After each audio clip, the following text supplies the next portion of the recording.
Hello, ചെമ്പനീർ പൂവിന്റെ എല്ലാ പ്രിയപ്പെട്ട പ്രേക്ഷകർക്കും മെട്രോ സ്റ്റാറിലേക്ക് സ്വാഗതം. അങ്ങനെ നമ്മുടെ ചെമ്പനീർ പൂവില് സുധിയുടെയും ശ്രുതിയുടെയും വിവാഹം നടക്കാൻ വേണ്ടിയിട്ടുള്ള ഒരു തയ്യാറെടുപ്പിലാണ് എല്ലാവരും.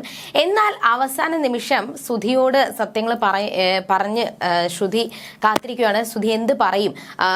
ഇനിയിപ്പോ വിവാഹത്തിന് താല്പര്യമാണ് എന്ന് പറയുമോ, അതോ ഇനി വിവാഹം മുടക്കാൻ വേണ്ടിയിട്ട് ശ്രുതി പറയുമോ എന്നൊരു കാത്തിരിപ്പിലാണ് ശ്രുതി നിൽക്കുന്നത്. അപ്പൊ ഇനി എന്തായിരിക്കും സംഭവിക്കാൻ പോകുന്നത്? അവരുടെ വിവാഹം നടക്കുമോ ഇല്ലയോ, ഇനി സത്യങ്ങൾ പുറത്താകുമോ എന്നൊക്കെ നമുക്ക് നോക്കാം. അതിനു മുൻപ് ആദ്യമായിട്ടാണ് ഈ ചാനൽ കാണുന്നതെങ്കിൽ തീർച്ചയായിട്ടും സബ്സ്ക്രൈബ് ചെയ്യുക. അപ്പൊ ഞങ്ങളിടുന്ന പുതിയ സീരിയൽ റിവ്യൂ വീഡിയോസ് എല്ലാം നിങ്ങൾ ലഭിക്കുന്നതായിരിക്കും. അങ്ങനെ ശ്രുതിയെ കൂട്ടിക്കൊണ്ട് പോകാൻ വേണ്ടിയിട്ടാണ് രേവതി അവിടെ ചെന്നിരിക്കുന്നത്. അങ്ങനെ ആ ഒരു സമയത്തും ശ്രുതിയുടെ മനസ്സിൽ ശ്രുതി ഇപ്പൊ ഇനി എന്ത് പറയും, അല്ലെങ്കിൽ ശ്രുതി വിവാഹത്തിന് സമ്മതം മൂളുമോ, അതോ ഇനി സത്യങ്ങൾ കേട്ടിട്ട് ശ്രുതി വിവാഹം വേണ്ടാന്ന് വെക്കുമോ എന്നൊക്കെയുള്ള ടെൻഷനിലായിരുന്നു ശ്രുതി നിൽക്കുന്നത്. അങ്ങനെ ആ ഒരു ടെൻഷനിലും കാര്യങ്ങളിലും നിൽക്കുവാണ്. എന്തായാലും ചന്ദ്രമതി എത്രയും പെട്ടെന്ന് വിവാഹം നടത്തണം, അല്ലെങ്കിൽ എത്രയും പെട്ടെന്ന് ശ്രുതിയുടെ വിവാഹം നടത്തി ശ്രുതിയെ തന്റെ മരുമകളാക്കണം, എന്നിട്ട് ശ്രുതിയുടെ സ്വത്തുക്കളെല്ലാം തന്റെ കൈക്കലാക്കണം എന്നൊക്കെയുള്ള ഒരു ലക്ഷ്യത്തിലാണ്. അങ്ങനെ വിവാഹ സമയം എത്തി.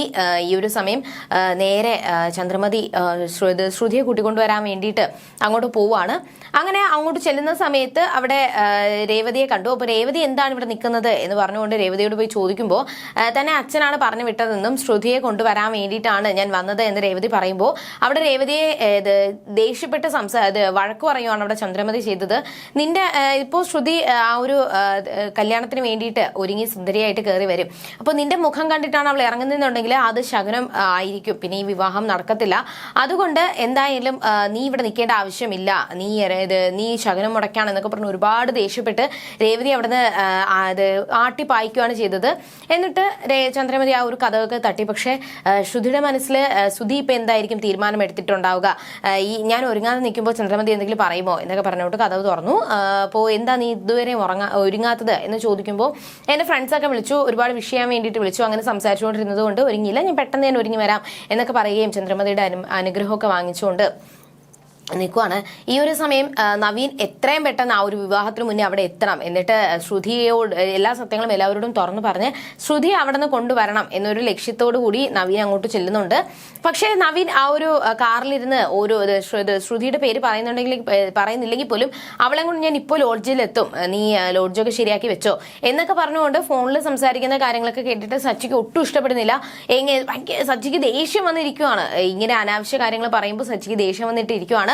അങ്ങനെ നേരെ ആ ഒരു നവീനെ കൊണ്ടാക്കാനുള്ള ഒരു തയ്യാറെടുപ്പിലാണ്. എന്തായാലും രേവതി സങ്കടത്തോടെ ഇറങ്ങി വരുന്നത് കണ്ടിട്ട് രവീന്ദ്രൻ ചോദിക്കുന്നുണ്ട്. എന്തായാലും രേവതി ഒന്നും പറയാൻ വേണ്ടിയിട്ട് തയ്യാറായില്ല. മോൾ എത്രയും പെട്ടെന്ന് അങ്ങോട്ട് ചെല്ല്, എന്നിട്ട് അവളെ ഒരുക്കിക്കൊണ്ട് വരാൻ വേണ്ടി നോക്ക് എന്നൊക്കെ പറഞ്ഞുകൊണ്ട് വീണ്ടും രേവതി അങ്ങോട്ട് അയക്കാൻ വേണ്ടിയിട്ട് നമ്മുടെ രവീന്ദ്രൻ ശ്രമിക്കുന്നുണ്ട്. പക്ഷെ താൻ അങ്ങോട്ട് പോയി കഴിഞ്ഞാൽ തന്നെ അമ്മ വഴക്ക് പറഞ്ഞു വിടും. എന്നാൽ എനിക്ക് ഒന്നും അച്ഛനോട് പറയാനും പറ്റത്തില്ല. അങ്ങനെ സങ്കടത്തോടെ നിൽക്കുന്ന സമയത്താണ് ശ്രുതിയുടെ അമ്മ നമ്മുടെ രേവതിയെ വിളിക്കുകയും എന്നിട്ട് കല്യാണത്തെ പറ്റി ഓരോ കാര്യങ്ങൾ ചോദിക്കുന്നുണ്ട്. അവിടെ കല്യാണം എന്തായി, എങ്ങനെയായി, വിവാഹം നടന്നോ, ആ ഒരു പെൺകുട്ടി ഒരുങ്ങി വന്നോ എന്നൊക്കെ പറഞ്ഞു ഓരോ കാര്യങ്ങൾ ചോദിക്കുന്നുണ്ട്. അതിന്റെ കൂടെ തന്നെ രേവതിയോട് മറ്റൊരു കാര്യം കൂടി ചോദിക്കുകയാണ്, അവിടെ എന്തെങ്കിലും പ്രശ്നങ്ങളുണ്ടോന്ന്. അപ്പൊ ഇതൊക്കെ കേൾക്കുമ്പോൾ രേവതിക്ക് ഒരു ചെറിയ ചെറിയ സംശയങ്ങൾ തോന്നുന്നുണ്ടെങ്കിലും ഇല്ല, പ്രശ്നങ്ങളുണ്ടോ എന്ന് എന്താ അമ്മ അങ്ങനെ ചോദിച്ചത്? അല്ല, സാധാരണ കല്യാണ വീടുകളിൽ ഓരോ കാര്യങ്ങളിൽ പ്രശ്നങ്ങളും തൊട്ടതിനും പിടിച്ചതിനും വഴക്കുകൾ ഉണ്ടാവാറില്ലേ, അപ്പൊ അതൊക്കെ കൊണ്ടാണ് ഞാൻ ചോദിച്ചതെന്നും മോൾ അതുകൊണ്ട് എനിക്ക് ആ ഒരു വിവാഹ സമയത്ത് ആ ഫോട്ടോസൊക്കെ എടുത്ത് എനിക്ക് അയച്ചു തരണം, എന്നിട്ട് സന്തോഷത്തോടെ അവരെ ആ ഒരു വിവാഹം നടക്കട്ടെ, എൻ്റെ അനുഗ്രഹങ്ങളും കാണും എന്നൊക്കെ പറഞ്ഞ് ശ്രുതിയെ വിളിച്ച് സംസാരിക്കാൻ പറ്റാത്തത് കൊണ്ട് ആ വിവരങ്ങളെല്ലാം രേവതിയോട് വിളിച്ച് ചോദിച്ച് അറിയുവാണ്.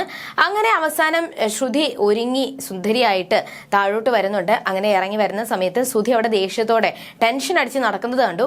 അപ്പോൾ ശ്രുതിയും അവിടെ മീരയും വിചാരിച്ചത് ശ്രുതി സത്യങ്ങൾ അറിഞ്ഞത് കൊണ്ട് ആ ഒരു ടെൻഷനിലാണ് എന്നാണ് വിചാരിച്ചിരുന്നത്. ഇതിൻ്റെ ഇടയിൽ ശ്രീകാന്ത് വന്ന് ശ്രുതിയെ വിളിക്കുന്നുണ്ടെങ്കിലും നീ ഇപ്പോൾ ഞാൻ വന്നോളാം എന്ന് പറഞ്ഞുകൊണ്ട് ശ്രീകാന്തിനെ അയക്കുവാണ്. അപ്പോൾ എന്തോ ശ്രുതിക്ക് ഈ വിവാഹത്തിൽ താല്പര്യമില്ല, സത്യങ്ങൾ അറിഞ്ഞു എന്ന് വിചാരിച്ചുകൊണ്ട് നേരെ ശ്രുതിയോട് പോയി കാര്യങ്ങൾ ചോദിക്കുമ്പോഴാണ് ആ സത്യം ശ്രുതി മനസ്സിലാക്കുന്നത്. ശ്രുതി ആ സമയത്ത് ശ്രുതി പറഞ്ഞ കാര്യങ്ങളൊന്നും കേട്ടിട്ടില്ല. ആ ഒരു സമയം സംസാരിച്ചുകൊണ്ടിരിക്കുമ്പോൾ തന്റെ അച്ഛൻ വരികയും എന്നിട്ട് നിന്നോട് പെട്ടെന്ന് പോയി ഒരുങ്ങാൻ പറഞ്ഞതല്ലേ, നീ പോയി ഒരുങ്ങ്, അതുകൊണ്ട് ഫോൺ വിളിച്ചുകൊണ്ടിരിക്കാതിരിക്കാൻ വേണ്ടിയിട്ട് ശ്രുതിയുടെ കയ്യിൽ നിന്നും ഫോൺ പിടിച്ചു വാങ്ങിച്ചതിന് ശേഷം ശ്രുതി റെഡി ആവാൻ വേണ്ടിയിട്ട് പറഞ്ഞു വിടുവാണ്.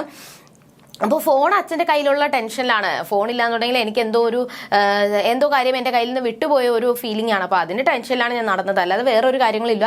ശ്രുതി പറഞ്ഞ കാര്യങ്ങളൊന്നും ഞാൻ കേട്ടിട്ടില്ല എന്ന് പറയുമ്പോൾ ശ്രുതിക്ക് ടെൻഷനായി. ഞാൻ വിചാരിച്ചത് ശ്രുതി അറിഞ്ഞിട്ടുണ്ടാവും, അപ്പോൾ ആ ഒരു കാര്യം പറഞ്ഞ് എനിക്ക് സപ്പോർട്ട് ചെയ്ത് നിൽക്കാമെന്നാണ്. പക്ഷെ അറിയാത്തത് കൊണ്ട് തന്നെ ഞാൻ എന്തായാലും എനിക്ക് കുറച്ച് കാര്യങ്ങൾ അത്യാവശ്യമായിട്ട് പറയാനുണ്ട്, ശ്രുതി അതൊന്ന് കേൾക്കണം എന്ന് പറഞ്ഞു തുടങ്ങുമ്പോൾ വീണ്ടും ശ്രുതി ആ സത്യങ്ങൾ തുറന്ന് പറയാതിരിക്കാൻ വേണ്ടിയിട്ട്, അല്ലെങ്കിൽ ആ സത്യങ്ങൾ പറയാതിരിക്കാനുള്ള അടുത്ത ഒരു പ്രശ്നമാണ് വരുന്നത്. അച്ചമ്മ വന്നിട്ട് ശ്രുതിയും ആ ഒരു കതിർ മണ്ഡപത്തിലോട്ട് കൊണ്ടുപോകാനായിട്ട് വന്നു. അപ്പോൾ അവിടെയും വീണ്ടും ശ്രുതിക്ക് സത്യങ്ങൾ തുറന്നു പറയാനായിട്ട് പറ്റിയില്ല.